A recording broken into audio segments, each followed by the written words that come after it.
21 में आपका स्वागत है और मैं हूं आपके साथ मेघा जिन और आप देख रहे हैं खबर दिन भर। आइए नजर डालते हैं आज के कुछ खास खबरों पर। खबर सीकर से है। भाजपा प्रदेश अध्यक्ष सीपी जोशी ने कहा कि सीएम गहलोत को अंतिम समय में देव याद आ रहे हैं, भगवान याद आ रहे हैं। जोशी ने नसीहत भी दी कि अगर आप हिंदू हैं तो हिंदू जैसा दिखो भी, हिंदू जैसा करो भी। जोशी ने कहा कि कांग्रेस के शासन में भगवा पताका का प्रतिबंध लगाता है, प्रभु श्री राम के नारे लगाने वालों पर प्रतिबंध लगता है, सालासर दरबार को बुलडोजर से तोड़ा जाता है, शिव मंदिर को ड्रिल मशीन से तोड़ा जाता है। कांग्रेस राज में एक धर्म को डीजे बजाने की अनुमति है और दूसरे लोगों के त्योहार पर प्रतिबंध लग जाता है। सीकर जिले के धोद इलाके में आज सांगलिया धुनी के बाबा खीवा दास की 22वीं पुण्यतिथि पर प्रोग्राम है। सीपी जोशी व नेता प्रतिपक्ष राजेंद्र राठौड़ धुनी में आयोजित धार्मिक कार्यक्रम में संतों का आशीर्वाद लेने पहुंचे थे। इससे पहले भाजपा ऑफिस में पत्रकार वार्ता की।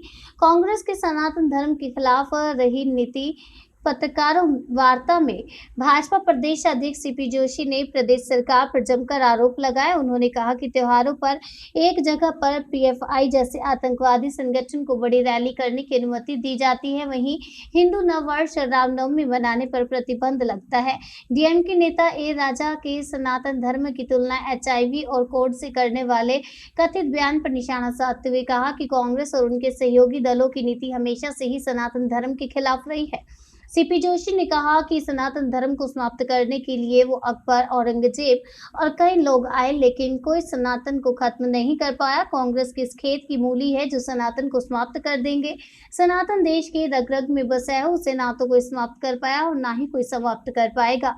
सांगलिया धुनी जाने के पॉलिटिक्स स्टंट के सवाल का जवाब देते हुए सीपी जोशी ने कहा कि भारतीय जनता पार्टी शुरू से ही सांगलिया धुनी जाती रही है। वह एक ऐसे संत हैं जिन्होंने मुस्लिम बने लोगों को वापस हिंदू बनाने का काम किया। ऐसे स्थान पर भारतीय जनता पार्टी के लोग हमेशा से जाते हैं। राहुल गांधी की भारत जोड़ो यात्रा को 1 साल पूरा होने पर यात्रा पर निशाना साधते हुए सीपी जोशी ने कहा कि प्रधानमंत्री की कुर्सी के लिए इस भारत माता के टुकड़े किसने किए, इसका जवाब पहले कांग्रेस जनता को दे और फिर भारत जोड़ो यात्रा निकाले।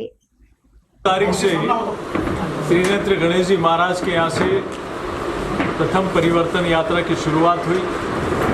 3 तारीख को बैणेश्वर धाम, 4 तारीख को रामदेवरा और 5 तारीख को गोगामड़ी के पावन धाम से परिवर्तन यात्रा शुरू हुई है। और ये परिवर्तन यात्रा भारतीय जनता पार्टी की नहीं, राजस्थान के जन जन की परिवर्तन यात्रा बन गई। सबका आशीर्वाद, स्नेह, समर्थन मिल रहा है। और ये परिवर्तन यात्रा राजस्थान में इस नकारा, निकम्मी और भ्रष्टाचार सरकार को हमेशा हमेशा विदाई देने के लिए एक बड़ा कारक बनेगा। जिस प्रकार से अपार समर्थन मिल रहा है, उत्साह है लोगों में कि इस सरकार को हटाना है। जिस सरकार ने वादा खिलाफी की, जिस सरकार ने किसानों के साथ वादा खिलाफी की, जिस सरकार ने युवाओं के सपनों को रोंदा, जिस सरकार ने नारी की रक्षा नहीं कर पाई, जिस सरकार ने राजस्थान के विकास को अवरुद्ध कर दिया, जिस सरकार ने महंगाई, डीजल, पेट्रोल और बिजली सबसे महंगी कर दी, उस सरकार को हमेशा हमेशा के लिए राजस्थान से हटाना है।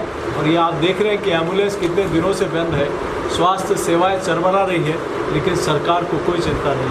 सर, सनातन धर्म पर अनगढ़ बयान दे रहे हैं, क्या कहेंगे? देखिए, ये आज से नहीं, ये हमेशा से भारत तेरे टुकड़े होंगे तब कौन समर्थन करने गया? जब राम कभी पैदा नहीं हुए, ये एफिडेविट किसने दिया? ये हमेशा से कांग्रेस पार्टी और उनके नेता, उनके सहयोगी दलों की नीति रही है। लेकिन सनातन को अकबर, औरंगजेब और कई लोग आए, अलाउद्दीन खिलजी आया, गजनवी आया, कोई सनातन को समाप्त नहीं कर पाया। तो ये किस खेत की मूली है जो सनातन को समाप्त कर देंगे?